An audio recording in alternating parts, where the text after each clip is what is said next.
Hello students, আজকে আমি তোমাদের সাথে যে পঞ্চায়েত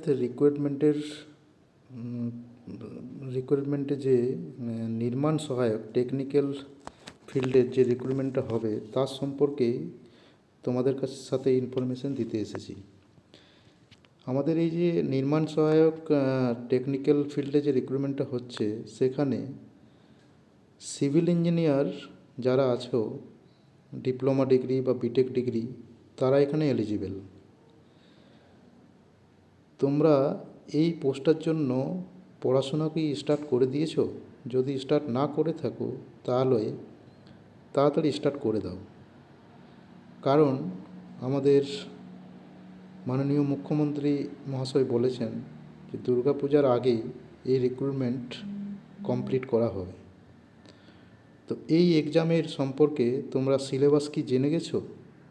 যদি না জেনে থাকো তাহলে আমার এই ভিডিওটা দেখে নেবে। এখানে যে সিভিল ইঞ্জিনিয়ারিং যে বিভিন্ন টেকনিক্যাল সাবজেক্টগুলো আছে, সেই সাবজেক্টগুলোকে তোমাদের এখানে ভালো করে পড়তে হবে। যেখানে ম্যাক্সিমাম ওয়েটেজ টেকনিক্যাল সাবজেক্টগুলোর উপরে থাকবে, তার সাথে ইংলিশ এবং জিকে কিছুটা পোর্শন থাকবে। আমি টেকনিক্যাল সাবজেক্টগুলো সম্পর্কে তোমাদের সাথে আলোচনা করতে এসেছি।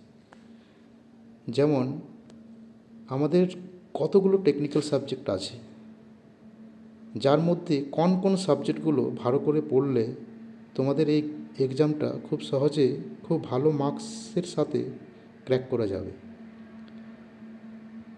এখানে যে অনেকগুলো টেকনিক্যাল পেপারের মধ্যে অনেকগুলো থিওরিটিক্যাল সাবজেক্ট আছে, যেমন serving, basic serving, strength of material,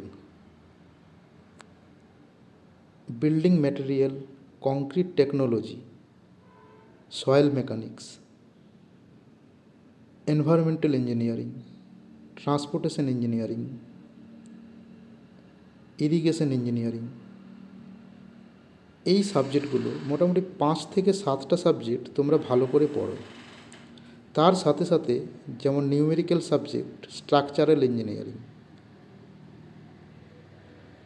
RCC structure, steel design, fluid mechanics, এগুলোকে পড়তে হবে। কিন্তু যে থিওরিটিক্যাল পেপারগুলো আছে মোটামুটি 7 থেকে 8টা, এইগুলোকে তোমাদেরকে ভালো করে প্রথমে পড়তে হবে। এগুলোতে যেখানে থেকে যা যা প্রশ্ন আসে মোটামুটি পুরো সিলেবাসগুলোই ভালো করে কভার করতে হবে। তো একে একে তোমরা এই সাবজেক্টগুলো কমপ্লিট করো। তারপর সেই সাবজেক্টগুলোর যতগুলো এমসিকিউ আছে, যেমন এমসিকিউ বুক অনেকগুলো আছে, যেমন গুপ্তা অ্যান্ড গুপ্তা, আর আগর, খুরমি অ্যান্ড গুপ্তা, এই বইগুলোর সমস্ত এমসিকিউগুলো যেই বেস্ট, প্রত্যেকটা সাবজেক্টের চ্যাপ্টার ওয়াইজ সেই এমসিকিউগুলো সাথে সাথে কমপ্লিট করে করে যাও। তার সাথে প্রিভিয়াস ইয়ার কোশ্চেন প্র্যাকটিস করতে হবে, যেমন পিএসসি জেই প্রিভিয়াস ইয়ার কোশ্চেন, কেএমসি জেই প্রিভিয়াস ইয়ার কোশ্চেন, এইগুলোকেও প্র্যাকটিস করতে হবে। যদি তোমরা এই 3টে এমসিকিউ বুক এবং প্রিভিয়াস ইয়ার কোশ্চেন পিএসসি জেই এবং কেএমসি জেই এগুলো যদি ভালো করে প্র্যাকটিস করে নিতে পারো, তারপর যদি তোমরা মক টেস্ট দাও, তো আমার মনে হচ্ছে এই এক্সামটা ক্লিয়ার করতে তোমাদের খুব একটা কঠিন হবে না।